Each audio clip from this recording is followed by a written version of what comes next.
E ainda sobre o fim do conflito, a nossa entrevistada agora é a professora de Relações Internacionais, Karina Calandrin, como sempre, gentilmente atendendo a Jovem Pan. Tudo bem, professora? Bem-vinda. Boa noite, muito obrigada pelo convite. Bom, professora, há mais de 2 anos a gente fala aqui sobre esse conflito, 2 anos e alguns dias, né, sobre esse conflito. É inegável que esse é o principal passo já dado para o fim desse conflito. Você, como uma estudiosa, tem livros publicados sobre aquela questão do Oriente Médio. Eu pergunto, é o momento já de olhar com mais otimismo ou com ainda algumas reticências? Bem, é um momento de otimismo, sim. Não podemos negar os esforços que foram feitos por todas as partes envolvidas, pelos Estados Unidos, pelo Catar, pelo Egito, e é claro, não podemos negar as partes que negociaram de fato. Então, Israel e os membros do Hamas chegaram a um acordo, muito por esse trabalho feito pelos mediadores e também anunciado primeiramente o plano por Donald Trump. Então, sim, podemos ter otimismo. Essa primeira fase ela é muito importante para ditar o tom das novas e futuras fases desse acordo. Então, se os reféns serão entregues em segurança, se Israel irá se retirar, como prometido, de uma parte do território da faixa de Gaza, se o auxílio humanitário irá, de fato, aumentar também no território. Tudo isso é muito importante para que as negociações continuem e as novas fases do acordo sejam bem-sucedidas. É claro que há um temor, e todos nós ficamos muito receosos se o acordo será de longo prazo, se ele será mais duradouro do que o cessar-fogo que tivemos no começo do ano. Então, há esse temor e esse receio, mas temos que ser otimistas sim, porque diferente do acordo do começo do ano, que previa uma libertação parcial dos reféns, esse agora prevê a libertação total dos reféns, inclusive uma retirada das tropas israelenses de uma parte significativa do território. Então, isso é importante e devemos ser otimistas, sim. O professor, o nosso correspondente Luca Bassani falou, a grande dúvida ainda é sobre a outra fase desse processo, para saber se o Hamas deixaria as armas de lado, não voltaria a promover qualquer tipo de ataque. É algo difícil de se cravar se isso será cumprido? Exatamente.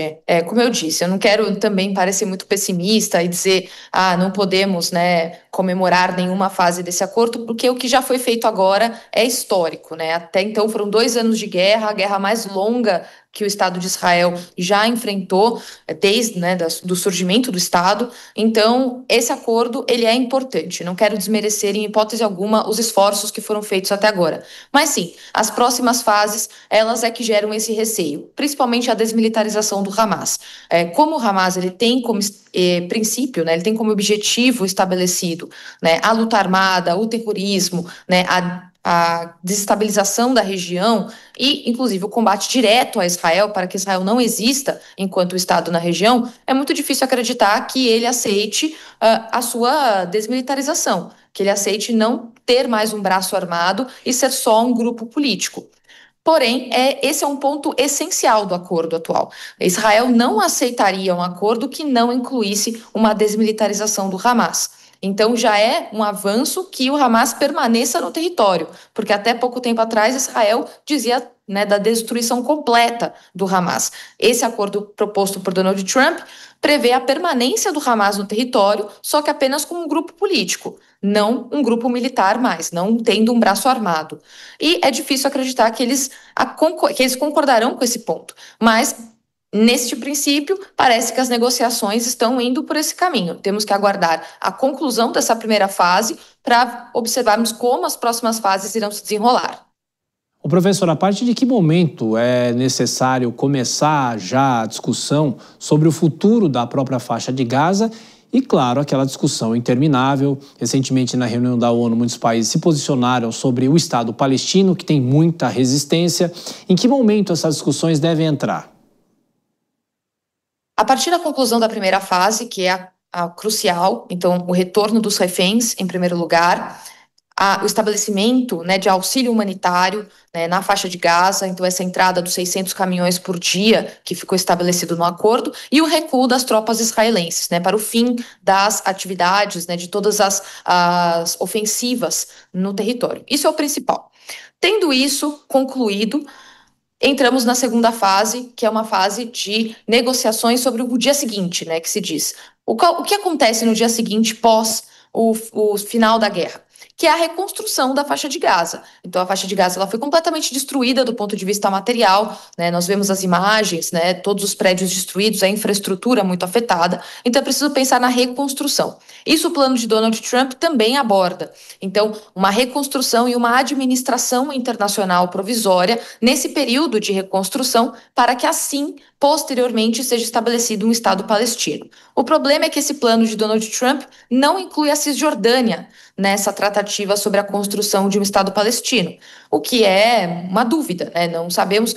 Então, esse Estado seria construído só em Gaza? O que acontece com a Cisjordânia, né? E os assentamentos israelenses na Cisjordânia? Então, são outras problemáticas que não foram abordadas nesse acordo. É claro que a situação emergencial é Gaza agora, por conta da situação humanitária.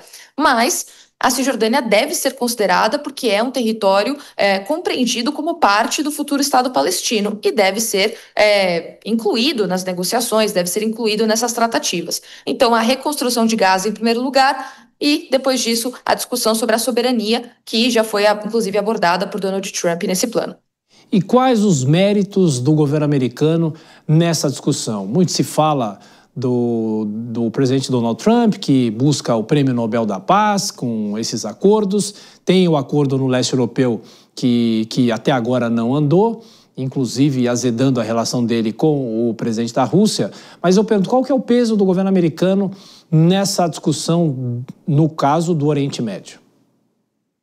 É muito, muito grande, né? Como eu já disse, não podemos ignorar, né, o peso da administração de Donald Trump em toda a costura desse acordo atual para esse cessar-fogo e um futuro acordo de paz que seja prolongado, né, que não seja um cessar-fogo temporário como foi o do início do ano, mas que seja um cessar-fogo não digo permanente, mas que seja um cessar-fogo mais longo, que permita com que os dois povos, israelenses e palestinos, tentem retomar um pouco a normalidade, se podemos falar, né, nesses termos. Então, a importância ela é central. E sim, Donald Trump tem uma ambição, ele foi já indicado, né, ele tem mais de uma indicação para o Prêmio Nobel da Paz, e é uma ambição dele já antiga, né? Agora tem se tornado mais presente, mas mesmo no seu primeiro governo, ele já tinha costurado outros acordos de Israel com países no Oriente Médio, os chamados Acordos de Abraão, tinha feito uma proposta já de acordo de paz entre Israel e Palestina, chamado de Plano de Paz de Trump, em 2020. Então, ele já almeja esse lugar, né, esse legado, né, com o Prêmio Nobel da Paz. Então, agora ele é o momento que ele mais chega perto com uma indicação já formalizada e agora com esses acordos dando certo, com certeza ele chega mais próximo desse objetivo. Professora Karina Calandrin, de Relações Internacionais, mais uma vez, obrigado por atender a Jovem Pan. Volte sempre, professora, até a próxima. Muito obrigada, boa noite.